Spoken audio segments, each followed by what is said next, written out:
How to get rich in this economy? We're going to answer that question in this video.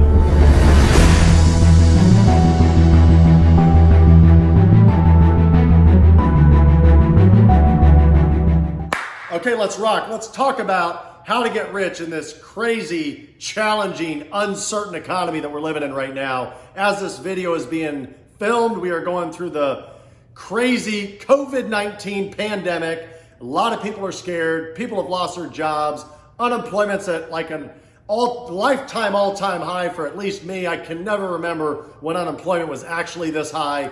There are so many people panicking right now. And unfortunately, or fortunately, depending on how you look at it, that is going to present a lot of people opportunities to get rich.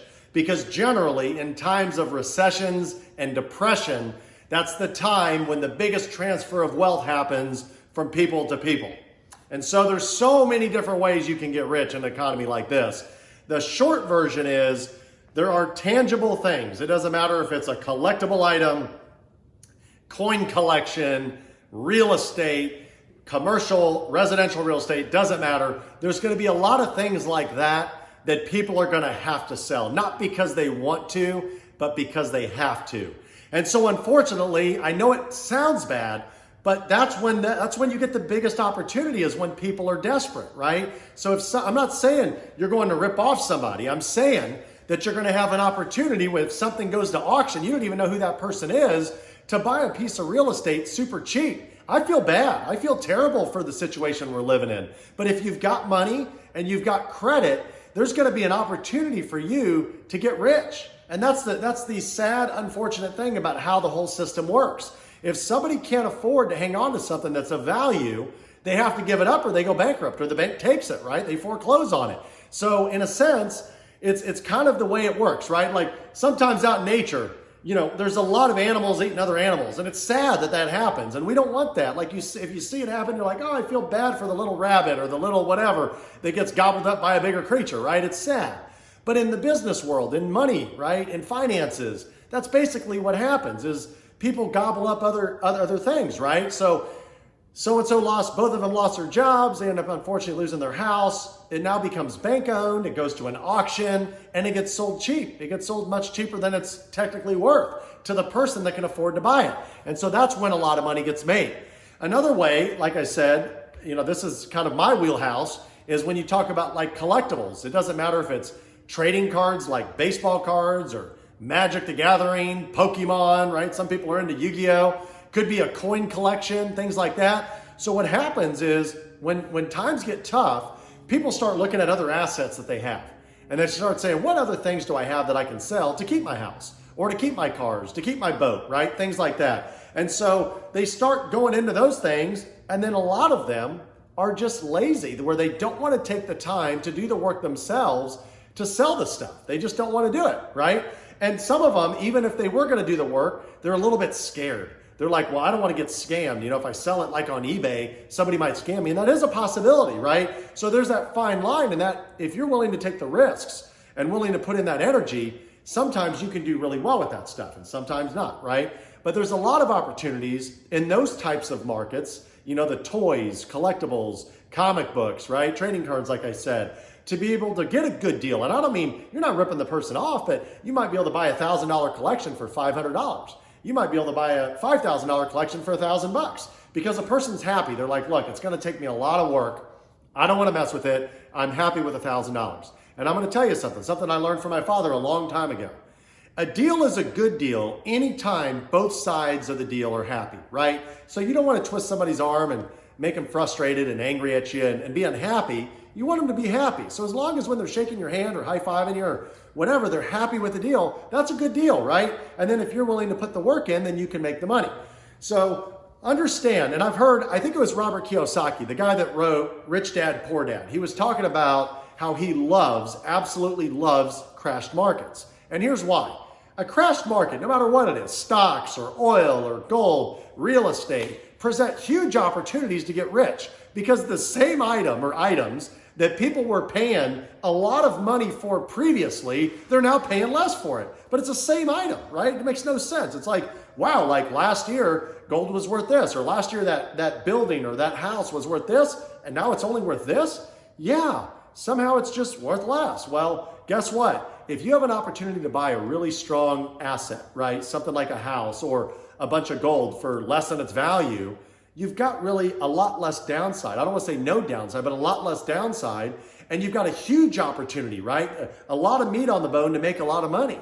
And if you're able to duplicate this, like if you've been smart and you've taken care of your credit and you've saved up and you've got equity and you've got some cash, you can utilize that cash and credit to start leveraging yourself to buy those assets at a heavily discounted price.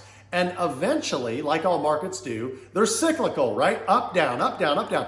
They're going to bounce back. You just have to be willing to be patient. Patience is the key. As long as you can maintain that patience and you can just keep going as if you don't need the money, you're not one of those people that's a spendthrift, so you've always got to buy the latest and greatest. I've got to impress everybody and spend more money than I have. If you're not one of those kind of people, you just kind of sit back and you just chill. You're like, you know what? I'll wait 3 years, 5 years, 7 years, 10 years until that asset comes back. And in the meantime, I'm going to make the payment, or I'm going to figure out how to, I'm going to go work 2 jobs or 3 jobs so that I can afford it. And when it bounces back, boy, it bounces back. And you're just in the black, you're in the green or whatever, you're in the profit, right? And you're making lots of money. On paper, if it's a house, in a collection, you might be, selling those items, like I said, on eBay or wherever you decide to list them. And there's a lot of money to be made because you bought something in a downward market. So think about it like this. This is kind of how the theory goes. Would you rather buy items that have inflated in price when they're kind of at like their all-time highs? Would you rather be the person buying then, right? Or would you rather be the person that bought it when they crash, when they're low, when they're down 75%, 80%, 90%? When is a smart time to buy something? The answer is when it's crashed, because it gives you the most opportunity for return, because the asset has already shown, hey, I was at this price, right? So let's say a house. You bought this house, it was kind of in a neighborhood that wasn't like the high class, right? Like where the rich people live or whatever. You buy this house, and let's say you buy it for like $80,000. But at one point, the previous owner paid $120,000 for it. And you're like, wow, that's $40,000 less. Okay, it needs some work, it needs this or whatever. But you know what? Over the course of time, not only is the house going to come back in value, it's going to probably appreciate, right? So you might have the opportunity to double your $80,000 into $160,000. But it might take several years to do that. So as long as you're willing to wait that time and be patient and wait it out, you got an opportunity to make what some might call easy money. It's just simply by squatting on the investments that you bought on, right? So in summary, how to get rich in this economy, in this downward, crappy economy. And believe me, we're in a recession right now. If you don't think so, we are. And we might be heading into our first ever depression in the United States in the last like 100 plus years. We might be entering that, okay? So when we enter that, pick yourself up, be strong. Understand that this is going to give you the opportunity. Don't soak in your sorrows. Do not feel sorry for yourself. It's the worst thing you can do. We're all going through challenging times. I don't care how much money you have. Everybody's going through challenging times right now, right?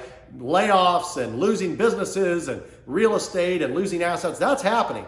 But if you can stay strong and push through it, not give up right now, this is a huge opportunity right now to sit back and chill and say, there's going to be a lot of opportunity here. Get online, start surfing, start looking for deals. Find your wheelhouse. Find what you're good at and stay in that. Stay in what you're good at and just work those markets, right? And be aggressive. Outwork your competition, right? If somebody's out there hunting houses down 10 hours a day, work 12 hours a day. If they're working 12 hours a day, work 15 hours a day. It doesn't matter how many hours you got to work. You're going to work. Why? Because you and your family deserve it. You deserve to live a rich life, right? So I agree with you. Whatever your thoughts are, just stay in a positive mental state. And as much as life wants to beat you down, just be grateful and happy for the things that you have. Okay, everybody, I hope you liked the video. If you did, please like it. Don't forget to comment and please subscribe. Make sure to share this video with friends and family if you think that they'd find it helpful. And remember, like I always say, in life and in business, it's never easy for anybody going through the whole process of life. Remember this for me.